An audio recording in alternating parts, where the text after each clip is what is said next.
Broadcasting live from the Business RadioX studios in Dallas, Texas, it's time for Dallas Business Radio. Now, here's your host. Lee Cantor here, another episode of Dallas Business Radio, and this is going to be a good one. Today we have with us Rosalynn Robb with CleanStart Consulting. Welcome. Thank you. I'm so glad to be here. Well, before we get too far into things, tell us about CleanStart Consulting. How you serving folks?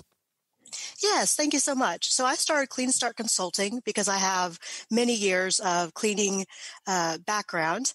And the reason for CleanStart Consulting is to help individuals who are in the cleaning industry be able to know how to provide great customer service, as well as a strong structure of building a solid company from within. And obviously, the most important thing is making sure that clients are happy and satisfied with their services.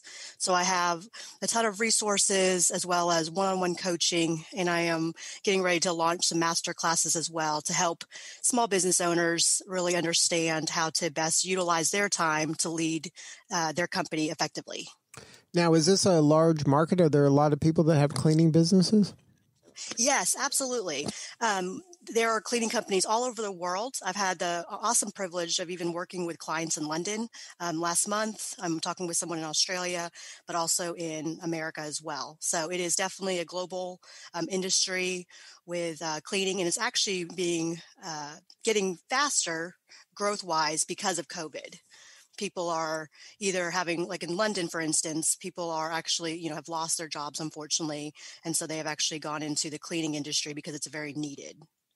Now, is there some do's and don'ts for that first-time business owner that's starting their own cleaning business?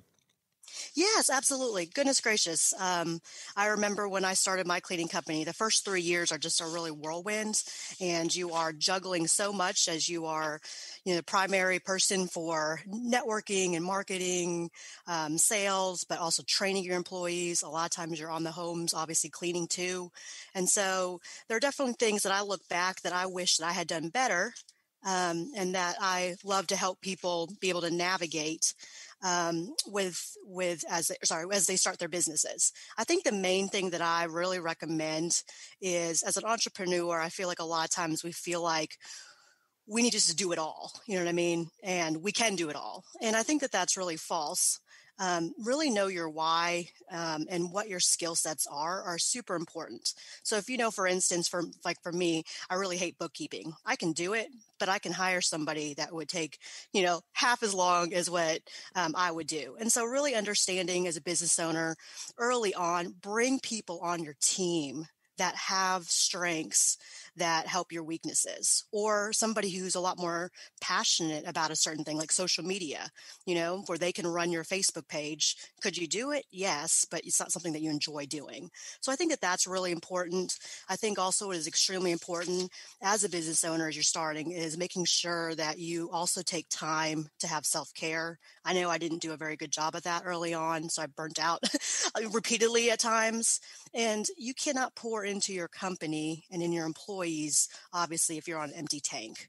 So really step back, make sure that you create boundaries. You don't have to respond, at 10 o'clock at night when a client is asking you if they have, do you have an opening next week? Which is what I did early on, thinking, oh, that's great customer service. I need to respond ASAP. Like, no, the next day would be a good time to respond. So making sure you have boundaries. And then the main thing is remembering that this is not a sprint. This is a marathon. And so really making sure that you're building not super fast, but you're building on a way that you can have consistency, you have quality over quantity. And that comes as far as both within your company with employees, but also within your clients. You want to make sure, yes, you want to be known as like the number one cleaning company when it comes to quality, both in and outside your company, not just the number one cleaning company that has like a zillion clients and 40 something employees that you just, are continually just hiring. No, you want to make sure that you're building solidly for a long-term longevity of your company. Now, do you find that most people that get into this industry, they start out as doing the cleaning, but with the aspiration to at some point hire a team of people to do the cleaning, and then they do more of the leadership and administration and the marketing? Yes, I think I've actually seen it be 50-50. There are some people that are like, hey, I really don't like cleaning. And I'm just going to hire a bunch of people to clean, but they have very strong administrative skills. Then there's people like myself that really enjoyed cleaning. So with my company that I still have called Freedom Cleaning, which is where I really, utilize my experiences to help, business owners with CleanStart Consulting. So I know where you've been. I've been in your shoes and I'm still in the journey with you all. But I enjoy cleaning. So I think you have to be careful, because what I have noticed is if you just strictly early on just do administrative work and don't actually clean with your team, you're going to have a harder time with quality control. And so it's your name and your recognition. So I even suggest that no matter how big you get as a company, you should plan on cleaning, every so often, whether it's like 3 homes a week, or maybe even when you get to really big, 3 homes a month. But I think it's important for your team to see that you know what they do. And that you do what you've done what they've done, and that that what they're doing is hard work too. I think it helps with the team to have that. And I think a big part of that is it's such an intimate service. You're going into someone's home and looking through their stuff. You're seeing all the nooks and crannies of a person's home. So I think you got to have a high level of respect of that, and also care. Absolutely. So that is a number one. Well, there's two things when I hire and interview, and I also help coach and consult with my CleanStart Consulting, when they're like, gosh, I keep hiring these people, but there's such a huge turnover rate, which is a huge thing in the cleaning industry. And the one thing that you really obviously want to have is integrity, because like you said, it is a super honor and a privilege to be able to go in someone's home. Absolutely. But the other thing too is, do they really care about the job that they do? When I interview, and I say this to my consultants, clients, like, do you ask them, like, are you getting the feel when you're interviewing them that they just want a part-time job? Or are they excited about, wow, like, I really am making a difference in my job to help people that are, working, really long days and coming home so they can not clean and worry about their home, and they can be with their families. And so there are certain things you can't train. You can't train common sense. I've learned that. But you can't really train someone to have a kind heart either. So really making sure, what are the motives for them wanting to join your cleaning company? There are tons of part-time jobs, and there are, full-time jobs out there too, but we're a unique company, and you want to pride yourself with your company that you're not just another cleaning company. Now, are there any kind of things over the years that you've been doing this, any kind of red flags where a person might sound good when they're saying all the right things, but they're giving off a vibe, or you're seeing some things about them that maybe, hey, this may not be a good fit? Have you kind of learned some red flags or things to look for? Like, oh, if they say this, then they're probably going to work out. But if they, if I ask them this question, oh, that's not going to be a good fit then. Yes, I think when it comes to talking about the schedule, I think that that's a really key flag. Somebody's like, oh, I can work anytime. And you really ask them for days in advance, like, hey, we're headed obviously towards the holidays. And they're like, oh, no, I can work whenever, that kind of thing. I think that's hard, because I don't think they take it seriously. I think that they think, oh, yeah, I'm going to be available here and there. But they really know in the back of their mind that there are days that they don't want to work, but they're afraid to say that. So you really want transparency and honesty. Attention to detail is really important. And so one question I always ask, which, I have had some, people that I've interviewed that's kind of given me a red flag. I say, hey, when we go into clients' homes, sometimes there's, cash on the counters and, that kind of thing. What would you do? And so that's been a really good question to ask, because either they'll look kind of startled, or they'll just, answer in a way like, oh, I wouldn't touch it. I would contact the office, yada, yada, yada. But I think that's a good one to talk about. Or, when you break something, what would you do if you broke something? When I go, to get new clients, that's a number one thing that I hear is, hey, we had a service for like 5 years, and then they, broke something, but they didn't tell us. That really hurt our trust. And so making sure you have honest people. And obviously we talk about after, they answer that, hey, this is our policy with our company if you break something, or, hey, this is our policy when it comes to cash. Right. And if you can address those things ahead of time proactively, that gives you more integrity, and it shows that you are trustworthy. You're not ducking those kind of difficult questions. Right. Absolutely. Now, let's talk a little bit about the situation you're in with being a military spouse. How has that impacted your leadership and running your business? Yeah, absolutely. So I married my husband 2.5 years ago, and we were up in Dayton, Ohio. So my company in Louisville, Kentucky with Freedom, I knew that there was going to be obviously a change of season of life because I would not be able to be obviously full time on the ground with Freedom. And so for 2.5 years, I kind of manage it from a distance. I still somewhat do.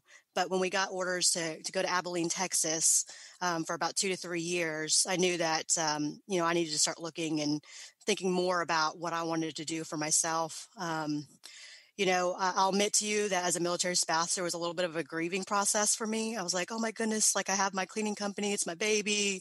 I'm probably going to have to sell it or just quit it. Like, what if we get called to Germany or something like that? But I'm thankful that I didn't allow my husband's job, which I'm super, proud of him. And I respect so many people that make the sacrifices as military families do. And I started thinking outside the box. And what I'm encouraged about is that as military spouses, we have opportunities to be an entrepreneur and to allow the world to be our oyster in a sense. So, would it be hard for me to start another cleaning company every 2 to 3 years? Absolutely. And so this is where CleanStart came from. And I said, I love what I do as a business owner. I love my clients. I love my team. But I'm hearing from other people in the industry, just whether through networking events, in Texas or other areas of the country on, Facebook, support groups with cleaning business owners, that they're really struggling with certain areas that I think I've seen, some of the processes that I've done and kind of mindset and all of that. How can I help these businesses? So I'm actually really encouraged as a military spouse. I was able to creatively figure out how I could still be an entrepreneur, still be able to be in the cleaning industry, which I love, and help other business owners around the world. So, well, that's a great lesson for everybody that, you don't have to look at things in this kind of binary all or nothing way. There's lots of ways to skin the cat and lots of ways to accomplish your goals, that you're still in the industry, you're still helping people, you're still serving people, and you're doing it by leaning into your circumstance. I mean, you're not letting that kind of defeat you. You're working within it. That's congratulations. Thank you so much. So now I know this is kind of new, but you must be encouraged by the amount of traction you're getting so early in on this process. Yes, absolutely. It's been a great to see that. One thing that I noticed early on when I was looking at being a consultant or the business coach, kind of a thing, is that there's a ton out there of coaches. And so I'll admit to you, I was a little worried like, oh my goodness, there's a coach for like everything, whether it's fitness, holistic living, mindset to business. And the reason why I didn't want to be known as a cleaning coach, but the consultant aspect, is because I felt like, and this is kind of silly, but it's true, I liked that it was so close to the word consoling. And, I think that I have such a great, experience being in this business for over 7 years and understanding where my clients are coming from because I've been there. And so, I've had those meltdowns. I've had those long days. Goodness gracious, I worked 100+ hour work weeks my first, 2+ years of business. A lot of times I wondered, what on earth did I get myself into? All of that. And so I really just want to be a consultant, a mentor, come alongside other business owners and just show them that they don't have to do everything on their own. And I want to be able to add value to their business. And I think, you're going to have to learn business. It can be a lonely journey, but it doesn't have to be. Like, we need to be willing to reach out. I have a business mentor, myself, and I'm so thankful because, she's way, way ahead of where I am, and it's a totally different industry, but it's important. We need each other. We need community.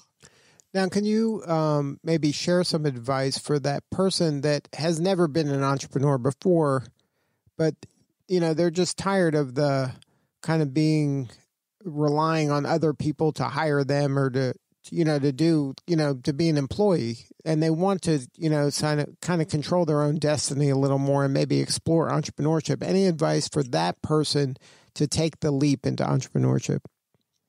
Yeah, I think that's a great question to ask. We live in such a great time right now.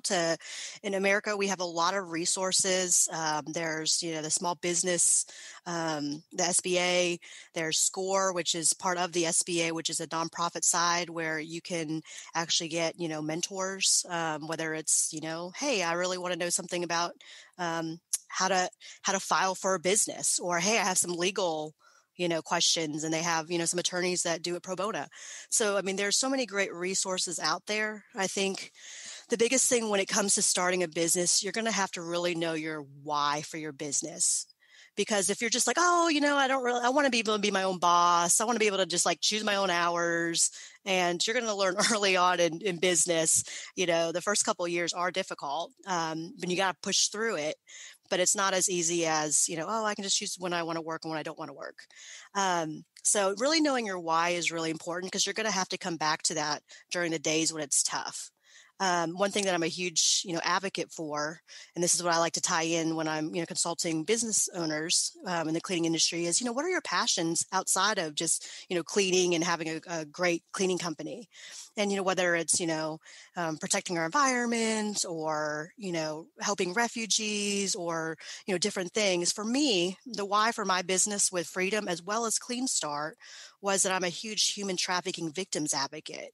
And so I actually was wanting to, and I applied to law school and was headed to be a federal prosecutor right after college. And but obviously that was not where I am today. But, when I thought about starting a business, I thought, wow, like, is there a way for me to take my passion, like something that I really want my life spent serving this particular area of need? And so I was able to think, hey, I love cleaning. I can really elevate cleaning as honorable work, pay them, double minimum wage at least, and really give back to local human trafficking victim organizations in our community. So I'm advocating and I'm serving in our community and helping, these nonprofits that desperately need money. And the same thing with CleanStart Consulting. When I started my consulting business, I said, okay, how do I tie this back in to my passion? And so what I'm really excited about with CleanStart is that I really want to next year sometime start the She Foundation, which is Seen, Heard, and Embraced Foundation, to provide mentoring and financial support to empower human trafficking survivors. And this will be an opportunity for them to get grants and help these women seek a clean start with the counsel and tools they need to help launch their own successful businesses. And so I'm in the process right now of talking to other entrepreneurs in the country that say, hey, you know how to run a bakery and you start it from scratch. Like, would you be willing to commit to 1 year of mentoring, someone who, gets financial resources from us, but also the mentoring aspect through our nonprofit or, our foundation. So that's, again, when you're looking at starting a new business, I would definitely take some time to really think, what is your passion? What is it that you really want to encompass with your whole company? And when you do that and you have that true north and you have that compelling reason to wake up every day and be fired up about doing important work, then it makes a lot of things easier in terms of now you know what to say no to. Now you know what group to serve. Like it differentiates you from everybody else. So I think there's so many important parts to what you just said. And having your why, that's where your heart is. And that's, that is the thing that people are going to gravitate because they believe in what you believe and they want to be part of that. The mission is so important that other people will want to come along. And if you get that clear, a lot of things become easier, I think. Absolutely. You're able to say no to certain things, because when you don't say no, and that's something else. I think early on in business, we say yes to like everybody and everything, and it makes your value less, actually. It's okay to figure out, what kind of niche you want to be in business, because that's actually going to make your company stronger. I cannot remember, I apologize, but the guy that said, people don't buy what you do, they buy why you do it. And I think that's so key. Yeah, absolutely. And don't be afraid to kind of have a niche, because we say here, niches bring you riches. The clearer you are on who you serve, it's easy to focus in on them and serve the heck out of them. Absolutely. So now if somebody wanted to get a hold of you and learn more about your work, what is the website? Absolutely. So you can find more information about CleanStart at www.cleanstart-consulting.com, or you can find me on Instagram at CleanStart Consulting or CleanStart Consulting, as well as on Facebook, or my email address is Rosalynn, Rosalynn, at CleanStart-consulting.com. I would love to hear from you all. Well, thank you so much for sharing your story. You're doing important work, and we appreciate you. Thank you so much for having me on. I look forward to hearing how this encourages other small business owners that are in the grind with me, but also those that are interested in starting a business and are encouraged that, hey, they can take that leap. All right. Well, thank you again for sharing your story. This is Lee Cantor. We will see you all next time on Dallas Business Radio.